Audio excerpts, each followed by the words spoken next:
o Senhor quem me mandou boas notícias anunciar.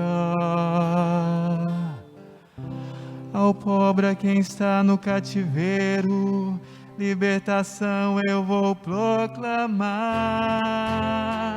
Aleluia, aleluia, aleluia, aleluia, aleluia, aleluia. O Senhor esteja convosco. Ele está no meio de nós. Proclamação do Evangelho de Jesus Cristo, segundo Lucas. Glória a vós, Senhor. Naquele tempo, estando Jesus na sinagoga, começou a dizer: Hoje se cumpriu esta passagem da Escritura que acabastes de ouvir. Todos davam testemunho a seu respeito, admirados com as palavras cheias de encanto que saíam da sua boca. E diziam: Não é este o filho de José? Jesus, porém, disse: Sem dúvida, vós me repetireis o provérbio: Médico, cura-te a ti mesmo. Faze também aqui em tua terra tudo o que ouvimos dizer que fizeste em Cafarnaum. E acrescentou: Em verdade eu vos digo que nenhum profeta é bem recebido em sua pátria. De fato eu vos digo, no tempo do profeta Elias, quando não choveu durante 3 anos e 6 meses, e houve grande fome em toda a região, havia muitas viúvas em Israel. No entanto, a nenhuma delas foi enviado Elias, senão a uma viúva que vivia em Sarepta, na Sidônia. E no tempo do profeta Eliseu havia muitos leprosos em Israel. Contudo, nenhum deles foi curado, mas sim Naamã, o sírio. Quando ouviram estas palavras de Jesus, todos na sinagoga ficaram furiosos, levantaram-se e o expulsaram da cidade. Levaram-no até o alto do monte sobre o qual a cidade estava construída, com a intenção de lançá-lo no precipício. Jesus, porém, passando pelo meio deles, continuou o seu caminho. Palavra da salvação. Glória a vós, Senhor. Aleluia, aleluia, aleluia, aleluia, aleluia, aleluia. Nos recolhamos num tempo em profundo silêncio, rezemos confiantes, pedindo ao Espírito Santo que abra nossa inteligência e nos faça compreender a palavra.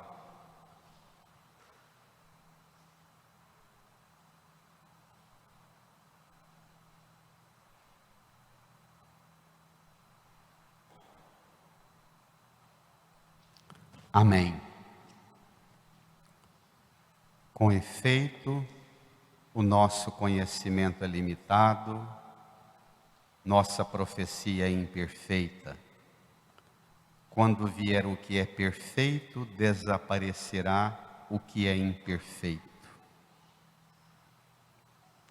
Agora, vemos num espelho, confusamente, mas veremos face a face. Agora conheço de modo imperfeito, mas conhecerei como sou conhecido. Esse mistério da fé que faz a gente caminhar vendo as coisas confusamente como no espelho. E que a gente às vezes queria que fosse tão clarinho como um contrato, como uma promissória, que a gente pudesse pegar uma lupa e enxergar grande as letras do contrato. Clarinho, seguro de que não haverá nenhum percalço, nenhuma surpresa negativa. A fé supõe essa caminhada, às vezes desconfortável, por ter que caminhar vendo as coisas confusamente. Caminhar na fé, experimentando o confronto com a imperfeição nossa. É essa dificuldade e o desejo de transformar a religião numa rígida e controlada e poderosa forma para botar todo mundo na marcha, parecendo a perfeição aqui. Essa tentação, ela é perigosa e ela açoita-nos constantemente. Nós somos inclinados a rejeitar aquilo que causa na gente qualquer insegurança. E Jesus pode entrar na vida da gente exatamente para dar uma sacudida que às vezes a gente não queria. Vamos ao Evangelho? Pegue aí a sua folha, você que está em casa, abra a sua Bíblia no Evangelho de Lucas, capítulo 4, versos 21 a 30. Jesus acabou de formar o grupo dos seus discípulos. Domingo que vem para frente vai constituir os apóstolos. Jesus foi com seus discípulos à sinagoga de Nazaré, lá onde ele passou 30 anos, todos os sábados. Zé Pedro, está dando um microfone aqui, está ouvindo? Onde Jesus passou 30 anos, todos os sábados. Você imagine, todos os sábados, vezes 30 anos, de manhã, do nascer do sol até o meio-dia, ele ia para a sinagoga, sua comunidade, sentava no banco, ouvia a palavra, a leitura. Chegou um dia, se tornou um pregador. 30 anos depois, ele entra na sinagoga e ele vai pregar. Vamos lá? Naquele tempo, estando Jesus na sinagoga, começou a dizer: bradem. Hoje se cumpriu esta passagem da Escritura que acabaste de ouvir. Esta passagem da Escritura, como vimos domingo passado, do profeta Isaías: o Espírito do Senhor está sobre mim, me ungiu, me enviou para fazer 5 coisas: anunciar a boa nova aos pobres, a libertação aos cativos, a recuperação da vista aos cegos, libertar os oprimidos e proclamar que tudo é de graça. Fecha o livro e diz: isso que vocês ouviram, que era até agora palavra, letra, hoje, agora, é fato. A partir de hoje, você ouve a palavra e apalpa a realidade que ela cria, hoje. Domingo passado eu dizia, citando Bento XVI, que Jesus é o hoje de Deus. Naquela oferta que os magos fizeram a Jesus, ouro, incenso e mirra, no dia da Epifania eu pregava que a mirra representa a onipresença de Jesus. Morto e ressuscitado, ele vence todas as barreiras e obstáculos e agora ele é onipresente, Ele é o hoje, Ele é o agora de Deus sempre. Sempre, permanentemente. Ele é o permanente agora de Deus, o hoje de Deus. Não é um tempo, é a pessoa de Jesus é que é o hoje de Deus. E ele diz que, quando nós ouvimos a palavra, Ele é o agora da palavra, que se concretiza. A assembleia que conviveu com Jesus 30 anos, amigos, parentes, vizinhos, já moços, famílias formadas, crianças, adolescentes, adultos, escutam, versículo 22, todos davam testemunho a seu respeito, admirados, leiam, com as palavras cheias de encanto que saíam de sua boca. Ele provoca admiração e encanto. Mas, como toda pregação,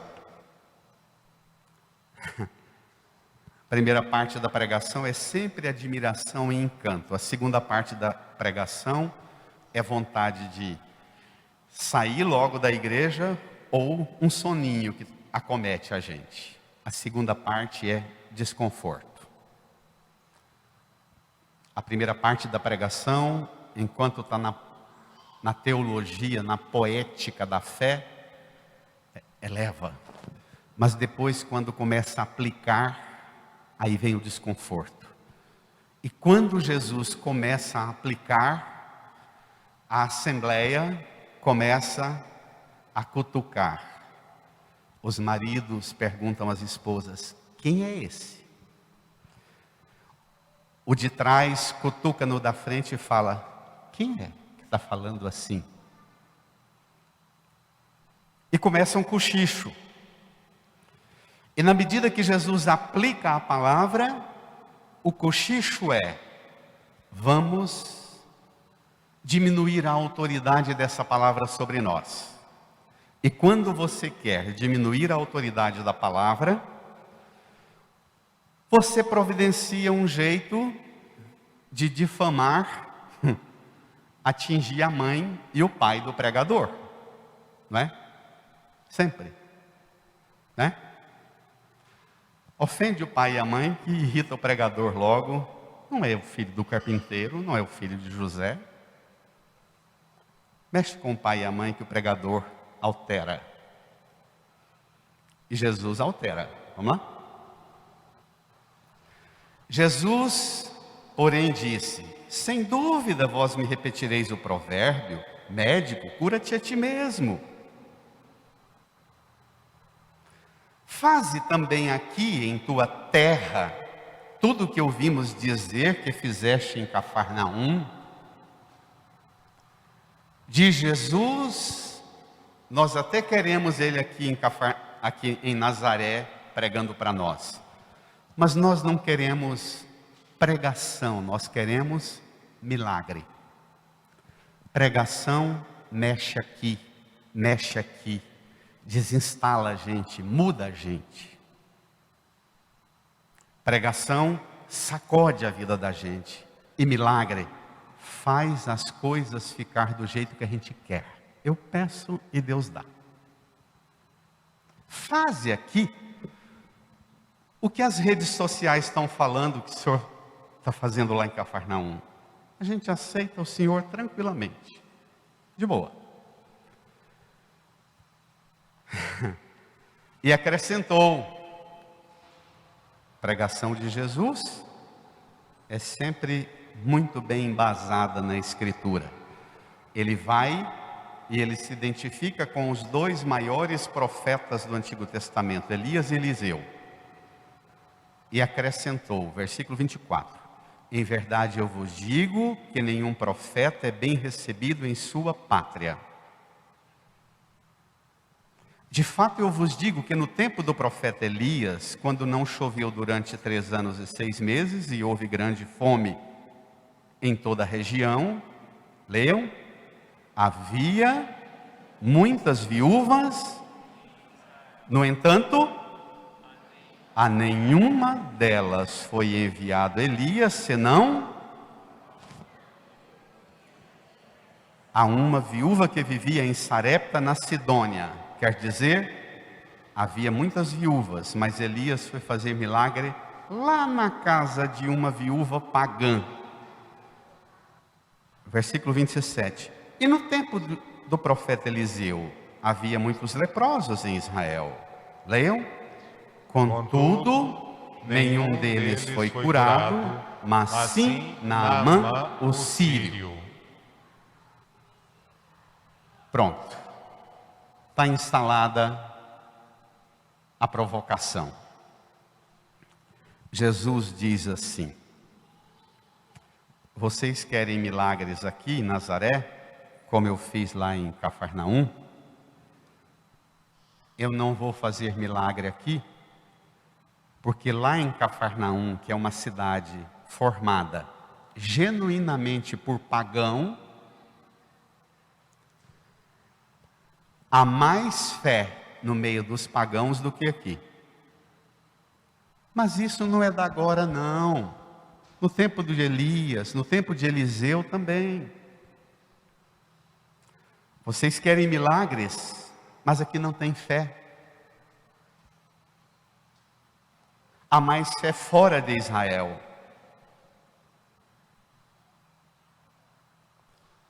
Infelizmente, nós escutamos a Bíblia e a gente faz, muitas vezes, é ser tentado a acomodar na nossa mediocridade, pensando que a Bíblia confirma a nossa mediocridade. Nenhum profeta é bem estimado em sua pátria. A gente fala, tá vendo, é assim, pronto. Pai não faz milagre dentro de casa, mãe não faz, marido não faz no casamento, esposa não faz. Está lá na Bíblia. A gente faz o contrário, a gente se assenta na mediocridade, ainda usando a palavra. A gente devia dizer o contrário. Não, apesar de que o comum, o hábito, a repetição é essa, aqui não. Aqui é meu pai, é minha mãe, é meu esposo, é minha esposa. É o padre, é o pregador. Aqui você vai falar e vai ajudar-nos a enfrentar. E mesmo a gente conhecendo sua fraqueza como ninguém conhece lá fora, você é a mãe, a esposa, o pai, é o esposo, é o filho. Apesar de a gente conhecer sua fraqueza, aqui o que você tem para contribuir, fala que a gente vai acolher. Nós devíamos fazer o contrário. Mas não, a gente diz assim, está vendo, está na Bíblia. E aí a gente assenta. E se o profeta, seja ele o pai, a mãe, a esposa, o esposo, ou até o filho, ou o padre, ou o bispo, ou mais ainda o papa, se o profeta arriscar dizer que para acontecer bênção de Deus aqui nesse ambiente, nessa casa, nessa família, nessa igreja, é preciso estabelecer a primazia da fé, aí a gente apela de vez. Uma pergunta extremamente desinstaladora, que vai levar da admiração e do encanto inicial à revolta e à fúria final. Há mais fé fora de Israel. Jesus hoje aqui, olhando para mim e para você, também ele diz que há mais fé lá fora, no mundo, nos corações e mentes pagãos do que em nós. Como é que Jesus nos trata em nossa forma de cultivar a fé? Repito a pergunta: há fé aqui? Essa pergunta, ela é tão perigosa para Jesus, que olha a reação. Versículo 28. Quando ouviram estas palavras de Jesus, todos na sinagoga ficaram furiosos. Preste atenção nos verbos. Furiosos. 29. Levantaram-se. Vão? E o expulsaram da cidade. Levaram-no até o alto do monte sobre o qual a cidade estava construída, com a intenção de lançá-lo no precipício. Pergunta extremamente forte. O que Jesus fala para mim e para você que nos deixa também furiosos?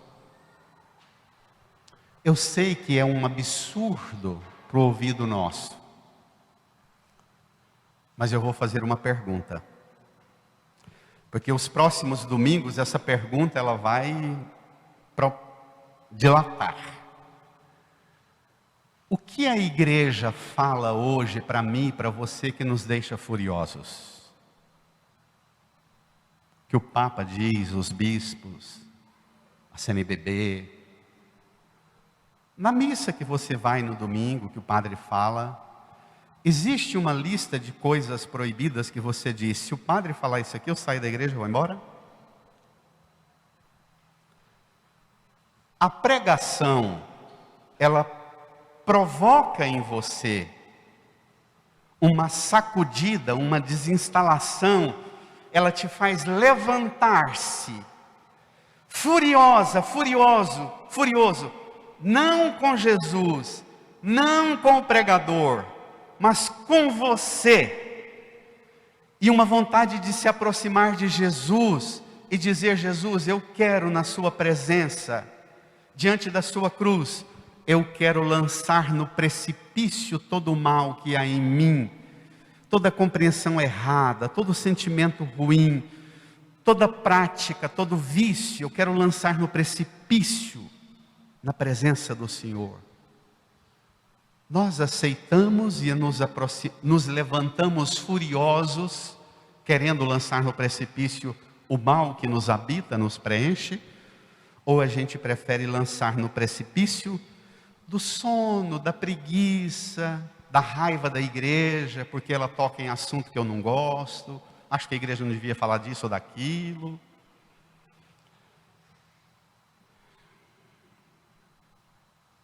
Mas vem umas perguntas ainda mais difíceis. Bento XVI, meditando esse texto, faz a seguinte pergunta: por que motivo quis Jesus provocar esta ruptura inaugural, exatamente no ambiente das pessoas mais próximas, do vínculo primário, parentesco e vizinhança de 30 anos? Sinagoga de Nazaré, onde ele viveu 30 anos, repito. Por que motivo Jesus não evitou, mas ao contrário, quis promover essa ruptura? Responde Bento XVI. Jesus não veio para procurar o consenso dos homens. Não veio montar uma democracia, um parlamento onde todo mundo levanta o cartão e diz, aprovamos, concordamos. Não veio. Ele diz diante dos vínculos primários de Nazaré, o que ele dirá diante de Pilatos na madrugada da sua condenação. Eu vim dar testemunho da verdade. Quem é da verdade, escuta a minha voz. João 18:37. E aqui, ele apresenta o perfil futuro. Ele foge de Nazaré, o versículo 30 aí, termina-se o evangelho de hoje. Jesus, porém, passando pelo meio deles, continuou seu caminho. Hoje, Jesus vem, dirige-nos uma palavra, porém, ele sai daqui, passa pelo meio nosso e continua o seu caminho, ou ele realiza a obra maravilhosa de salvação, de santificação, hoje, agora em nossa vida. Como é que você relaciona com Jesus hoje? Ele vai passar? Ou ele vai ter um encontro com você e encontrar em você um ambiente de salvação, um ambiente para que o hoje da presença dele se instale?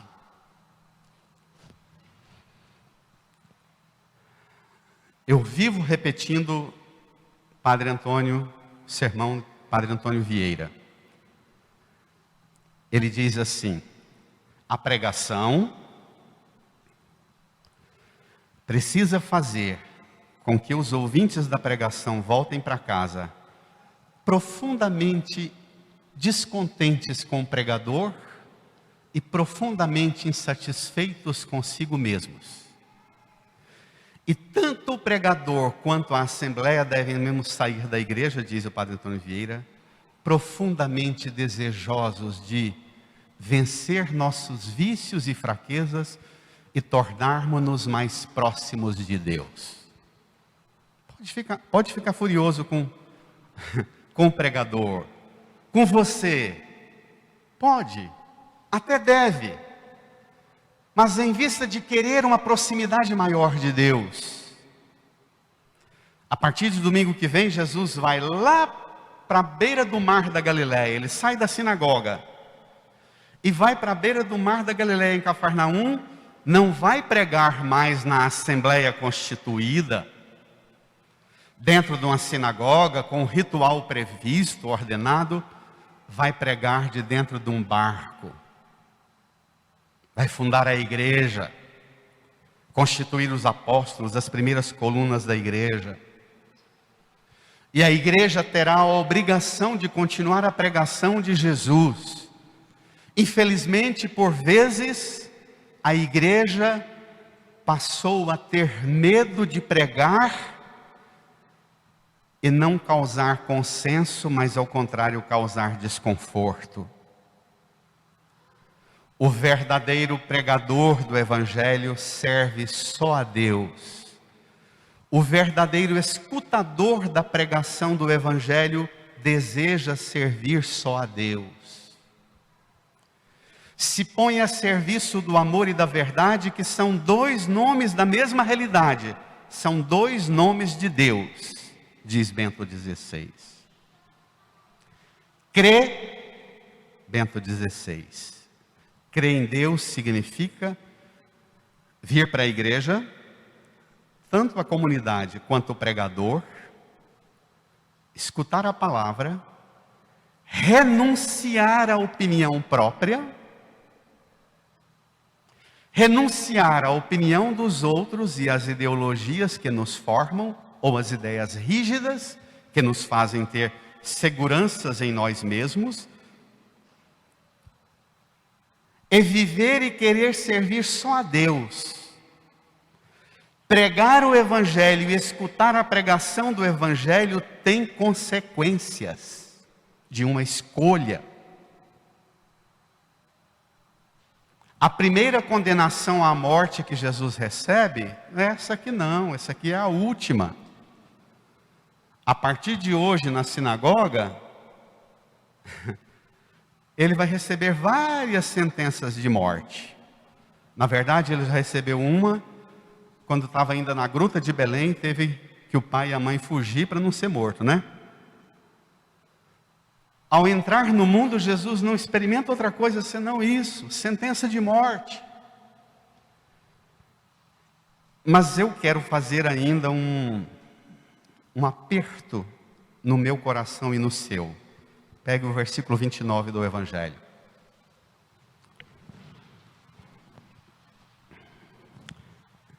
Levantaram-se e o expulsaram da cidade. Levaram-no até o alto do monte sobre o qual a cidade estava construída, com a intenção de lançá-lo no precipício. Quando Jesus foi pregado na cruz, no Calvário, lá bem alto,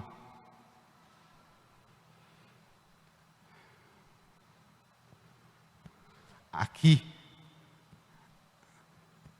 lá embaixo do Monte Calvário, havia um afundado, de onde o povo que pregava as pessoas na cruz, para humilhar, para debochar, para escarnecer. Isso eu ouvi de um padre franciscano lá numa pregação lá em Jerusalém.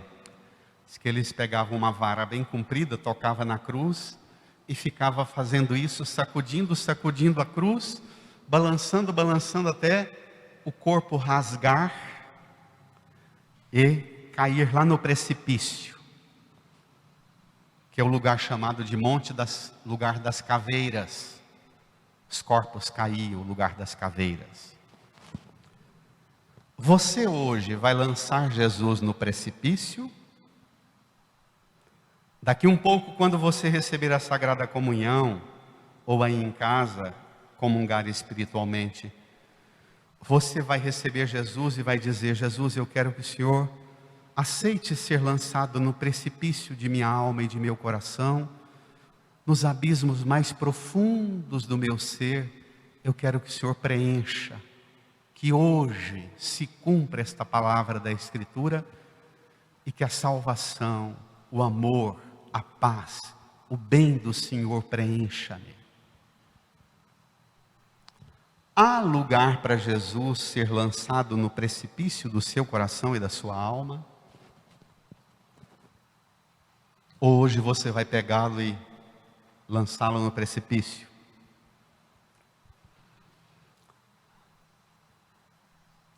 Repito, a igreja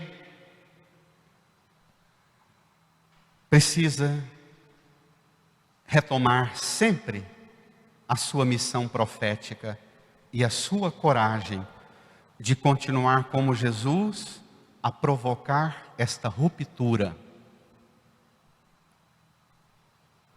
A igreja precisa continuar tendo coragem e ousadia para pregar um evangelho que não faz todo mundo continuar no ordinário da mediocridade, dos vícios e das ideologias e dos equívocos, assentado e querendo uma religião limpinha, arrumadinha, um culto limpinho, numa asepsia, numa estética de puritanismo e moralismo, que sai todo mundo na rigidez da forma religiosa. A igreja precisa, e nós necessitamos da pregação da igreja, que nos provoque sacudida, que nos erga, não contra a igreja, não contra Jesus, não contra nós mesmos, mas contra o pecado, contra a imperfeição, contra o mal, contra tudo aquilo que nos deixa longe de Deus.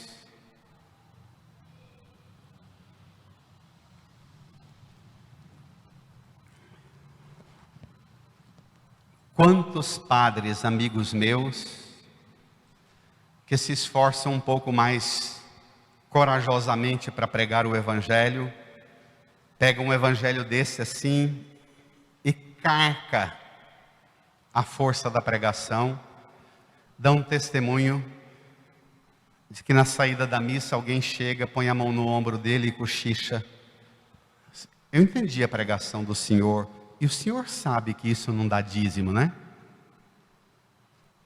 O senhor sabe que isso não leva a nada. Porque certas pregações, a gente até queria que mexesse com o bolso, mas não são para mexer no bolso, é para mexer na alma, no coração, na vida inteira.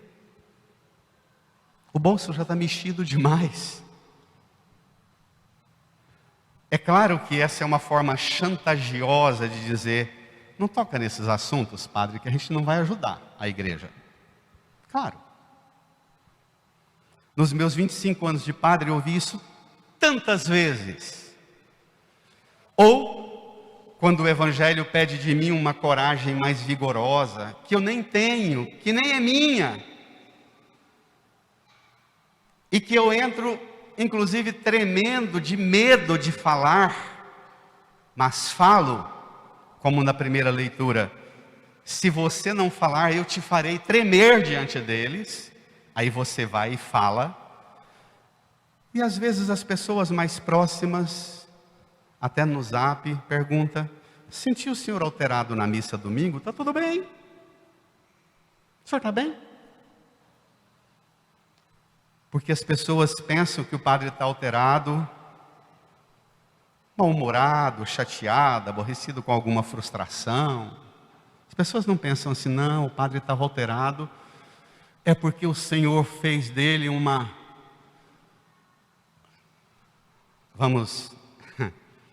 O Senhor fez dele, apesar da fraqueza dele, da miséria dele, da debilidade dele, o Senhor fez dele: com efeito te transformarei hoje numa cidade fortificada, numa coluna de ferro, num muro de bronze, contra todo o mundo, frente aos reis, príncipes, sacerdotes e todo o povo da terra. Eles farão guerra contra ti, mas não prevalecerão. A primeira leitura de Jeremias. Minha boca anunciará todos os dias vossas graças incontáveis, ó Senhor. Ainda que essas graças incontáveis seja dizer ao mundo, dizer a mim, dizer à minha família, dizer à minha esposa, ao meu esposo, dizer ao meu padre, dizer ao mundo: mudemos, convertamo-nos, porque Deus nos quer perto dele, curados, libertos, salvos. Amém, igreja? Amém? Amém. Hoje também, o Senhor quer fazer você, esposa, esposo, pai, mãe, filho. Hoje também o Senhor quer transformar você numa cidade fortificada, numa coluna de ferro, num muro de bronze, contra tudo e contra todos. Tenha medo não. Enfrenta. Amém? Amém. Farão guerra contra ti. Não tenha medo. Incline a sua cabeça. Feche os olhos. Peça do Senhor a graça que você necessita para viver a sua missão, sua vocação. No batismo você recebeu a unção profética de ser também uma pregadora, um pregador do Evangelho. Peça para Jesus renovar a sua unção, a graça da sua amizade com Ele e com a palavra dEle, para transformar o mundo, para transformar você, sua casa, conforme a palavra dEle. Incline a sua cabeça, estabeleça um diálogo profundo com o Senhor. Diga a Ele: entra, Senhor, lança-te, Senhor, no precipício do meu coração, da minha alma, da minha vida. Preenche-me, transforma-me. Conheço um coração tão manso, humilde e sereno, que louva ao Pai por revelar seu nome aos pequenos, que tem o dom de amar e sabe perdoar, e deu a vida para nos salvar. Jesus, manda teu Espírito para transformar meu coração.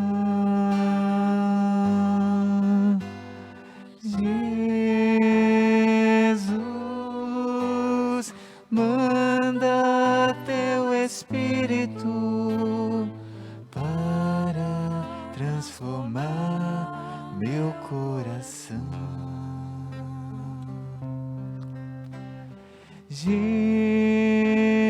Jesus, manda teu Espírito